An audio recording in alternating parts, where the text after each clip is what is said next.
pretty much like talking about cultures. Here's the thing about margins of beer. You're going to have your best margins at your tasting room by far, not even close. Hands down, not even close. So I work at a brewery before COVID. I work at a brewery. I pour beer a couple nights a week called Culver Brewing. It's a great place. We have great beer. We're on the coast, Encinitas, Solana Beach. I don't think there's too many people from San Diego watching this. It doesn't matter what locations I talk about.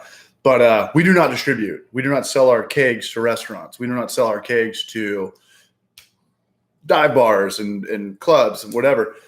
We just open up new tasting rooms. And I think we're growing. It's tough to tell right now because COVID's such a life slap on the wrist. Like no one really can gauge kind of like their forecast. It's just right now is weird. It's just a weird time. Everyone's just more focused on kind of getting, unemployment extended and bailout money. But I like cultures. I like their model. I think that's a smart model. I think it's a smart model. The distribution game, what does Stone take? 30%? I mean, you can self-distribute around here as well, but it's the margins are thin. You're thinking. Well, let's talk about that. So so Stone would take 30%, but if you self-distribute, you have to be paying a guy $15 an hour. You have to have a sales rep. You have to have the delivery driver. What if it's the same guy?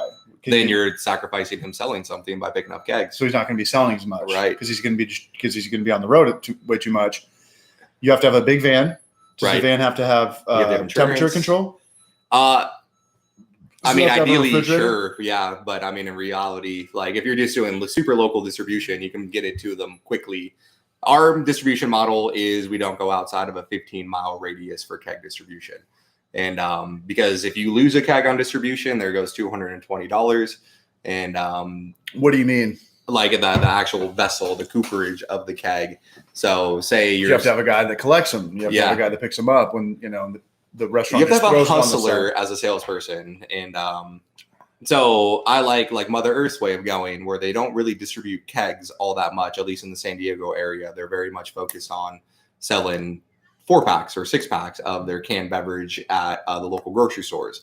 Selling kegs out to the restaurant is revenue coming in, but at the end of the day, it's challenging. You're competing with a lot of different people. Can sales have their own challenges? Don't get me wrong, but it's just you're working all that much extra effort to produce a little bit more beer. And what is this? Let's talk about sales between how much you'd make off a keg in-house versus. I like the tasting room model that Culver's doing. Don't get me wrong, because you're making the most amount of money per fluid ounce. For a craft beer, what do you guys sell a keg for? $185, $190, $165 to $200. Yeah. Okay, but how much would you make off that if you sold $6 or $7 pints in-house? $600 to $700. Right. So per keg, per individual keg. Yeah. So just by having your own keg in your own house, you make 3 to 4 times as much. So if I wanted to go open a brewery, I would do a retail friendly area and make sure I can move as many fluid ounces through my tasting room as possible to make the most amount of money. Sure. And all you're hiring for that person is a minimum wage person in California. What's $11, $12 an hour? I think it's 12 now. Yeah. Right. So the guy that's collecting the $200 keg or the paycheck, he's getting paid more. You have a van for him. You have insurance for him. Yeah. So so distribution, obviously the sky is the limit. Sky's the limit. If you can sell cakes all day, sell cakes all day.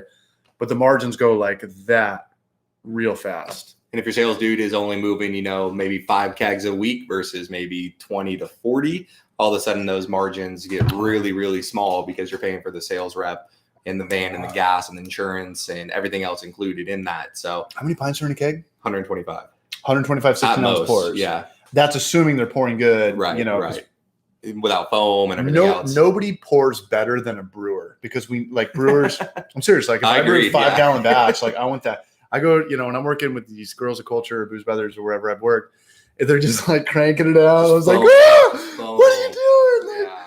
It's like, you wasted. I hate when people waste beer. I hate when people waste food, but I hate when people waste beer even more. So definitely, I don't completely discount keg distribution. We have some great accounts all across town that we're going to keep for sure. We're just not actively pursuing any new accounts currently. The sky's the limit, but the margins are nominal compared to. Bet your sales rep. Get a hustler who wants to. I want a little bit of that.